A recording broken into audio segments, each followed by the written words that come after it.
श्रीमद् भगवद गीता का 4था अध्याय। श्री कृष्ण भगवान बोले, इस अविनाशी कर्मयोग को मैंने सूर्य से कहा, सूर्य ने मनु से कहा और मनु ने राजा इक्ष्वाकु से कहा। हे अर्जुन, इस परंपरा से प्राप्त यह योग सब राजर्षियों ने जाना, परंतु अधिक समय व्यतीत होने से यह लुप्त हो गया।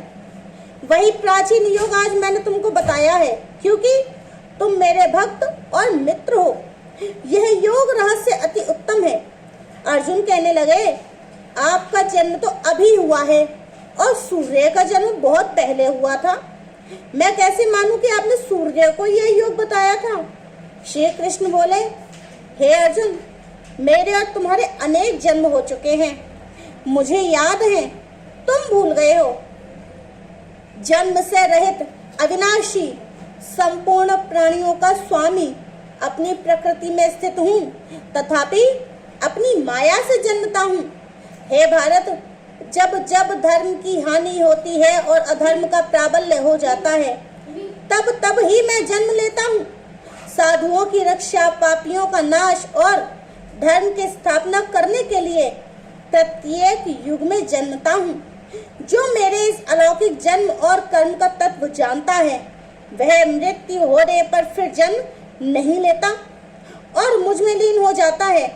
इस भांति मोह, भय, क्रोध को त्याग करके, मुझ में भक्ति करके और मेरी शरणागति होकर बहुत से जीव मनुष्य ज्ञान रूपी तप से पवित्र होकर मुझ में मिल गए हैं। जो जिस भाव से मेरा पूजन करता है, उसको मैं उसी प्रकार का फल देता हूँ। हे पार्थ, मनुष्य सब प्रकार से मेरे ही मार्ग का अनुसरण करते हैं, अर्थात यह चाहे जिसकी सेवा करें, वह मेरी ही सेवा है।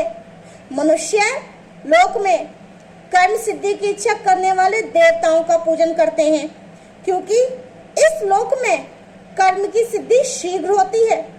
मैंने चारों वर्णों की सृष्टि अपने गुण और कर्म से की है। सृष्टि का कर्ता मैं हूँ, तथापि मुझे कर्ता अकर्ता अविनाशी जानो। कर्म मुझको बद्ध नहीं कर सकते, तथापि कर्म में मेरी कामना नहीं है। इस प्रकार जो मुझको पहचानता है, वह कर्मों के बंधन में नहीं पड़ता। अतएव पूर्व पुरुषों के किए हुए कर्मों को तू भी कर। हे अर्जुन, कर्म क्या है, अकर्म क्या है, इसके विचार में विद्वान की बुद्धि भी चकरा जाती है। उसी कर्म का वर्णन मैंने तुमसे करूंगा, जिसके जानने से संसार के बंधन से छूटकर मोक्ष के भागी होगे। कर्म, विकर्म और अकर्म तीनों को जानना आवश्यक है, क्योंकि कर्म की गति गंभीर है। हे अर्जुन, जिसके कर्म करने की कोई कामना नहीं रहती है और जिसके समस्त कर्म ज्ञान रूपी अग्नि से भस्म और निर्मल हो गए हैं, उसको पंडित कहते हैं।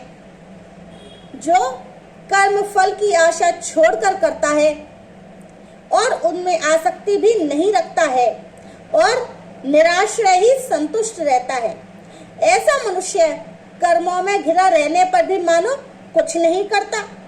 दैव योग से जो कुछ मिल जाए उसी पर संतुष्ट रहता है।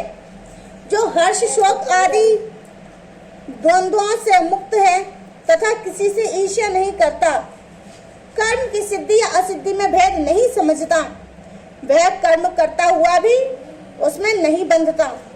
जो फल की इच्छा नहीं रखता, वासना से दूर हो गया है, ज्ञान में जिसका मन अचल है और यज्ञ के कर्म करता है, उसके वे सब दोष लुप्त हो जाते हैं।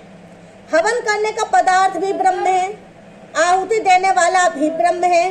इस प्रकार जिसकी बुद्धि में सब कर्म ज्ञानमय हैं, उसको ब्रह्म प्राप्त होता है। कोई कोई कर्मयोगी देवताओं की पूजा करते हैं और ज्ञान योगी ब्रह्म रूप अग्नि में यज्ञ रूप से हवन कर परमात्मा का भजन करते हैं।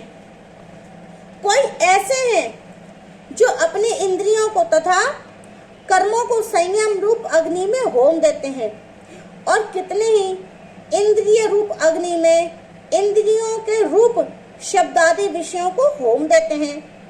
कितने ही लोग इंद्रियों के सब कर्मों को और प्राणों के कर्मों को आत्मज्ञान से प्रज्वलित संयम रूप अग्नि में होम देते हैं। कोई तो द्रव्य यज्ञ करते हैं, कोई तप यज्ञ, कोई योग यज्ञ, कोई स्वाध्याय और कोई ज्ञान रूप यज्ञ करते हैं, और कोई प्राणायाम में तत्पर रहने वाले योगी प्राण और अपान वायु में प्राण को रोकते हैं और प्राण वायु में अपान वायु का लय करते हैं। कोई आहार को निरंतर कम करके प्राणों को होमते हैं, वे यज्ञ वेदता हैं और यज्ञ ही से इनके सब पाप नाश हो जाते हैं। जो यज्ञ में बचे हुए अमृत रूप अन्न को खाते हैं वे सनातन ब्रह्म को प्राप्त होते हैं। हे अर्जुन, जो यज्ञ नहीं करते हैं उनको यह लोक और परलोक दोनों नहीं है। इस प्रकार के बहुत से यज्ञ वेद में विस्तार सहित वर्णित है। इन सबको कर्म से उत्पन्न हुए जानो।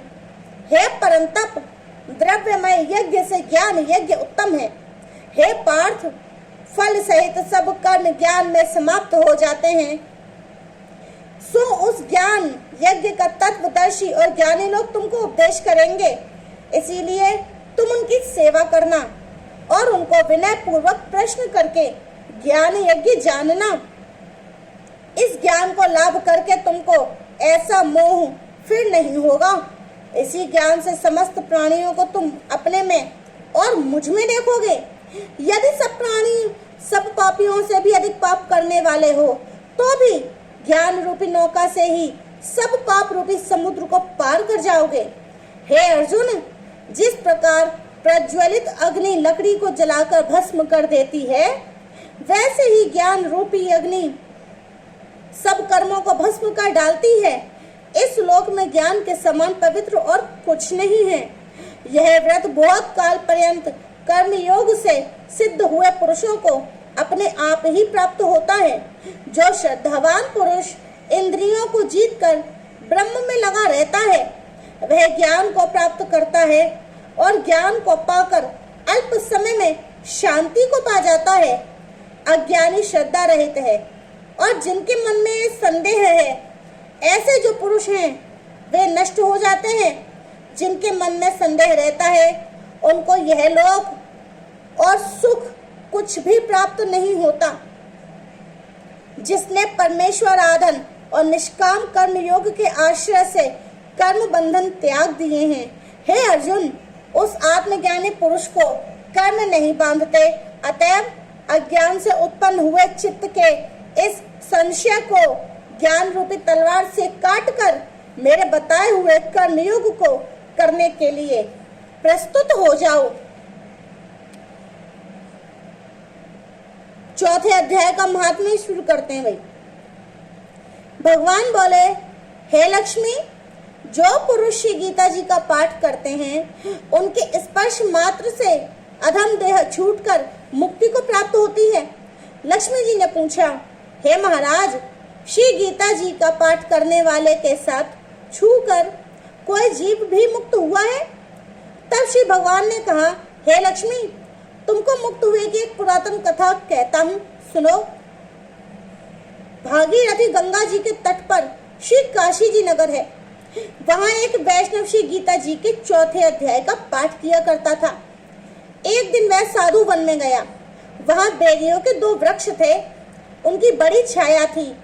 वह साधु वहाँ बैठ गया और बैठते ही उसको निद्रा आ गई। एक बेरी से उसके पांव लगे, दूसरी के साथ उसका सिर लग गया। वह दोनों बेरियां आपस में कांप कर पृथ्वी पर गिर पड़ी। पत्ते उनके सूख गए। परमेश्वर की इच्छा से वह दोनों बेरियां ब्राह्मण के घर जाकर पुत्रियां हुई। हे लक्ष्मी, बड़े उग्र पुण्यों को करने से मनुष्य देह मिलती है। फिर ब्राह्मण के घर में जन्म लेकर उन दोनों लड़कियों ने तपस्या करना आरंभ कर दिया। जब वे दोनों बड़ी हुई तब उनके माता पिता ने कहा, हे पुत्रियों, हम तुम्हारा विवाह करते हैं। तब उन दोनों ने माता पिता से कहा कि हम विवाह नहीं करेंगे। इनको अपने पिछले जन्म की खबर थी। वह जाति में सुंदर जन्मी थी। उन्होंने कहा, हमारे मन में एक कामना है परमेश्वर वह पूर्ण करे। उनके मन में बस यही कामना थी कि जिस साधु के स्पर्श करने से अधम देह से छूटी थी उसके दर्शन करें, तब बहुत भला हो। इतना विचार कर दोनों लड़कियों ने माता पिता से तीर्थ यात्रा करने की आज्ञा मांगी। माता पिता ने आज्ञा दे दी। तब उन दोनों कन्याओं ने माता पिता की चरण वंदना करके गमन किया। तीर्थ यात्रा करती हुई बनारस पहुंची। वहां जाकर देखा तो वह तपस्वी बैठा है जिसकी कृपा से वह बेरी की देह से छूटी है। तब उन दोनों कन्याओं ने चरण वंदना करके विनय की, हे संत जी, धन्य हो, आपने हमको कृतार्थ किया। तब उस तपस्वी ने कहा, तुम कौन हो? मैं तुमको नहीं पहचानता। कन्याओं ने कहा, हम आपको पहचानती हैं। हम पिछले जन्म में बैरियों की योनि में थीं। एक दिन आप वन में आए, आपको बड़ी तेज धूप लगी थी। आप बैरियों की छाया तले बैठ गए। लंबासन होने से एक के साथ आपके चरण, दूसरी के साथ आपका सिर लग गया। उसी समय हम बैरी की देह से मुक्त हुई। आपकी कृपा से हमारी गति हुई है। श्री गीता जी के 4थे अध्याय का ऐसा महात्म्य है। तब वह मन वचन कर्म से नित्य प्रति पाठ करने लगी। तब श्री नारायण जी ने कहा, हे लक्ष्मी, यह 4थे अध्याय का महात्म्य है जो मैंने सुनाया है।